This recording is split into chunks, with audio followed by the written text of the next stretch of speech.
और नेपाल में अमीरी और गरीबी के बीच बढ़ती खाई हिंसा की मुख्य वजहों में से एक रही है, क्योंकि नेपाल में राजनेताओं के परिवार अमीर होते जा रहे थे।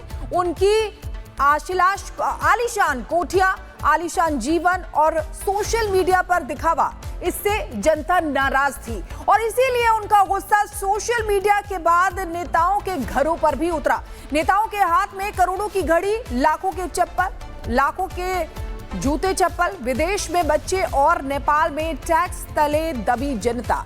इसी को कई सामाजिक कार्यकर्ताओं ने, क्रांतिकारी समूहों ने मुद्दा बनाया और आज नेपाल में ऐसी स्थिति उत्पन्न हो गई।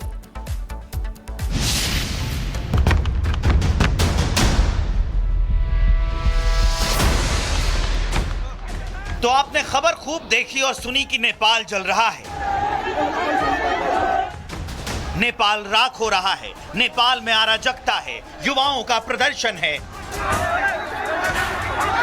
भ्रष्टाचार के खिलाफ प्रदर्शन है। यह सब कुछ सुनने के बाद आपके मन में सबसे पहले सवाल आता है कि क्यों भाई, ये क्या हो रहा है? क्या सोशल मीडिया बैन ही सिर्फ इसका कारण है या फिर इसके अंदर कोई और वजह है?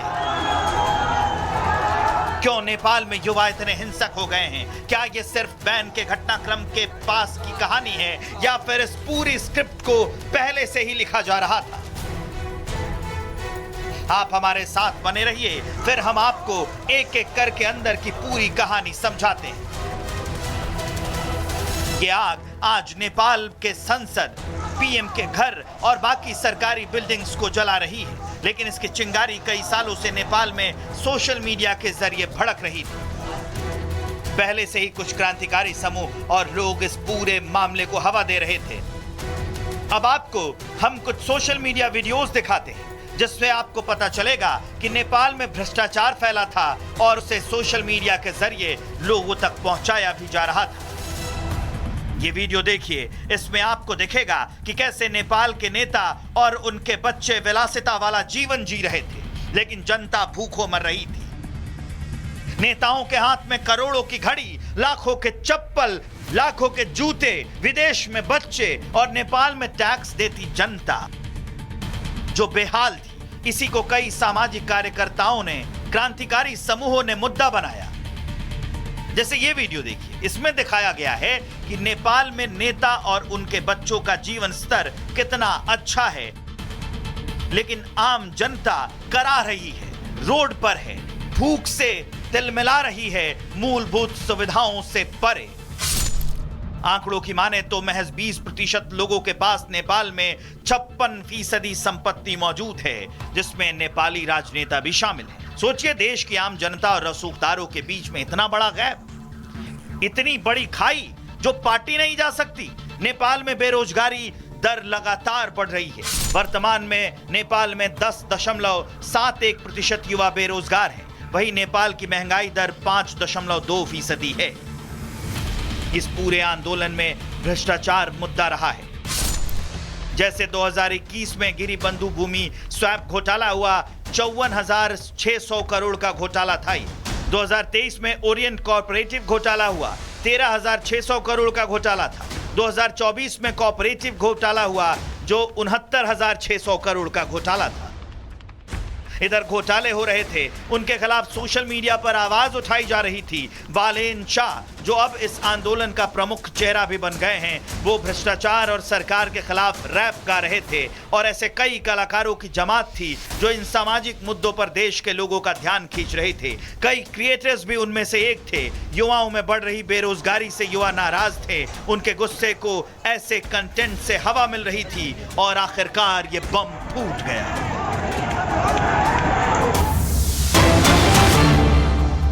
और इसी बीच एक बड़ी खबर आपको बता दें, नेपाल के सुनथरा जेल से 3000 से ज्यादा कैदी फरार हो गए हैं। जेल में कुल 3800 कैदी बंद थे और इस समय केवल 500 कैदी ही जेल में बचे हैं, यानी कि 3000 से ज्यादा कैदी फरार हो गए हैं। और ये तो केवल सुनथरा जेल का हम आपको बता रहे हैं, अलग अलग कई जेलों में इसी तरीके की तस्वीरें सामने आई है जहां से कैदी भाग गए हैं।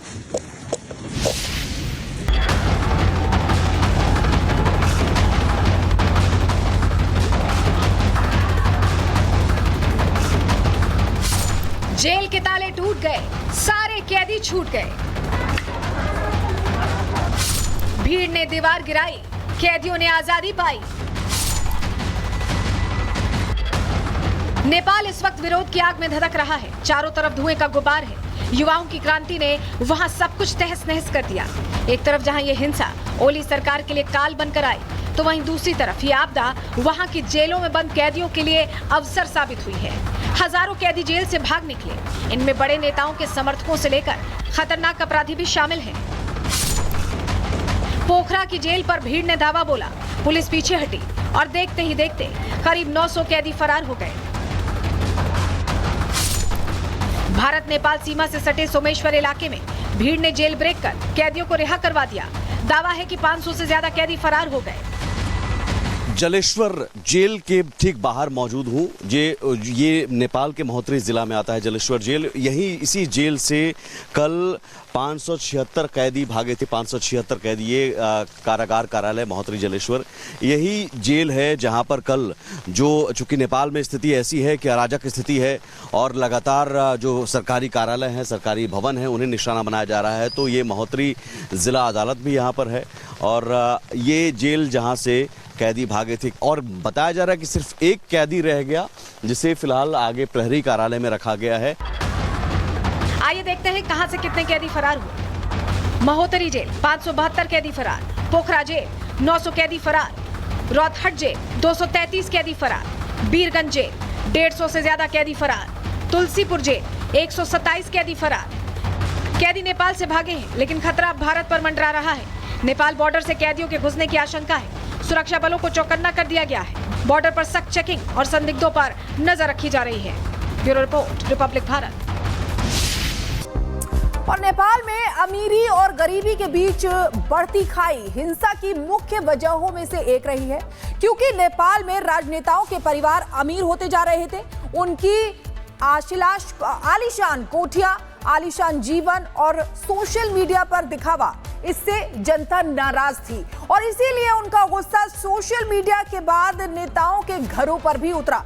नेताओं के हाथ में करोड़ों की घड़ी, लाखों के चप्पल, लाखों के जूते चप्पल, विदेश में बच्चे और नेपाल में टैक्स तले दबी जनता।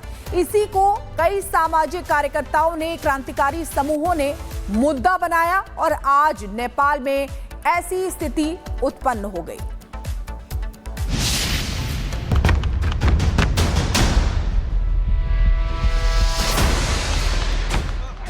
तो आपने खबर खूब देखी और सुनी कि नेपाल जल रहा है, नेपाल राख हो रहा है, नेपाल में अराजकता है, युवाओं का प्रदर्शन है, भ्रष्टाचार के खिलाफ प्रदर्शन है। यह सब कुछ सुनने के बाद आपके मन में सबसे पहले सवाल आता है कि क्यों भाई, ये क्या हो रहा है? क्या सोशल मीडिया बैन ही सिर्फ इसका कारण है या फिर इसके अंदर कोई और वजह है? क्यों नेपाल में युवा इतने हिंसक हो गए हैं? क्या ये सिर्फ बैन के घटनाक्रम के पास की कहानी है या फिर इस पूरी स्क्रिप्ट को पहले से ही लिखा जा रहा था? आप हमारे साथ बने रहिए, फिर हम आपको एक एक करके अंदर की पूरी कहानी समझाते हैं। ये आग आज नेपाल के संसद, पीएम के घर और बाकी सरकारी बिल्डिंग्स को जला रही है, लेकिन इसकी चिंगारी कई सालों से नेपाल में सोशल मीडिया के जरिए भड़क रही थी। पहले से ही कुछ क्रांतिकारी समूह और लोग इस पूरे मामले को हवा दे रहे थे। अब आपको हम कुछ सोशल मीडिया वीडियोस दिखाते हैं जिससे आपको पता चलेगा कि नेपाल में भ्रष्टाचार फैला था और उसे सोशल मीडिया के जरिए लोगों तक पहुंचाया भी जा रहा था। ये वीडियो देखिए, इसमें आपको दिखेगा कि कैसे नेपाल के नेता और उनके बच्चे विलासिता वाला जीवन जी रहे थे, लेकिन जनता भूखों मर रही थी। नेताओं के हाथ में करोड़ों की घड़ी, लाखों के चप्पल, लाखों के जूते, विदेश में बच्चे और नेपाल में टैक्स देती जनता जो बेहाल थी। इसी को कई सामाजिक कार्यकर्ताओं ने, क्रांतिकारी समूहों ने मुद्दा बनाया। जैसे ये वीडियो देखिए, इसमें दिखाया गया है कि नेपाल में नेता और उनके बच्चों का जीवन स्तर कितना अच्छा है, लेकिन आम जनता करा रही है, रोड पर है, भूख से तिलमिला रही है, मूलभूत सुविधाओं से परे। आंकड़ों की माने तो महज 20% लोगों के पास नेपाल में 56% संपत्ति मौजूद है, जिसमें नेपाली राजनेता भी शामिल हैं। सोचिए, देश की आम जनता और रसूखदारों के बीच में इतना बड़ा गैप, इतनी बड़ी खाई जो पाटी नहीं जा सकती। नेपाल में बेरोजगारी दर लगातार बढ़ रही है।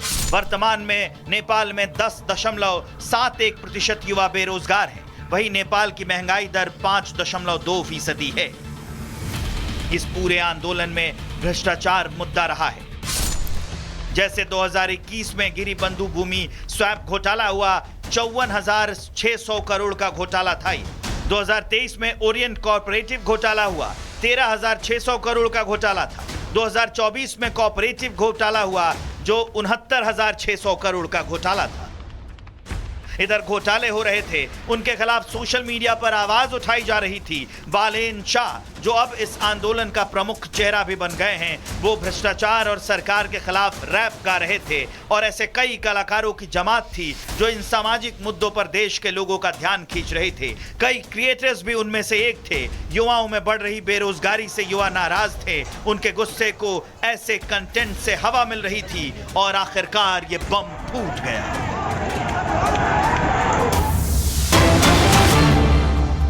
और इसी बीच एक और बड़ी खबर आपको बता दें, नेपाल के सुनथरा जेल से 3000 से ज्यादा कैदी फरार हो गए हैं। जेल में कुल 3800 कैदी बंद थे और इस समय केवल 500 कैदी ही जेल में बचे हैं, यानी कि 3000 से ज्यादा कैदी फरार हो गए हैं। और ये तो केवल सुनथरा जेल का हम आपको बता रहे हैं। अलग अलग कई जेलों में इसी तरीके की तस्वीरें सामने आई है, जहां से कैदी भाग गए हैं।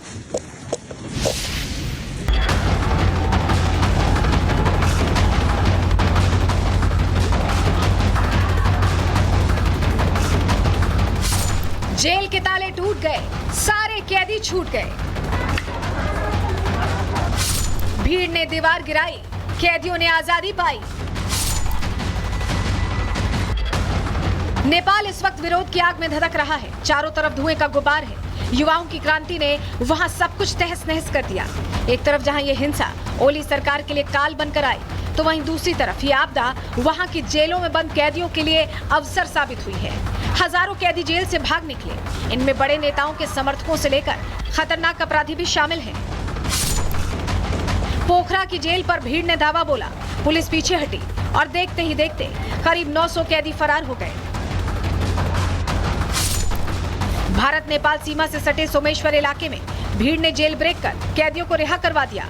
दावा है कि 500 से ज्यादा कैदी फरार हो गए।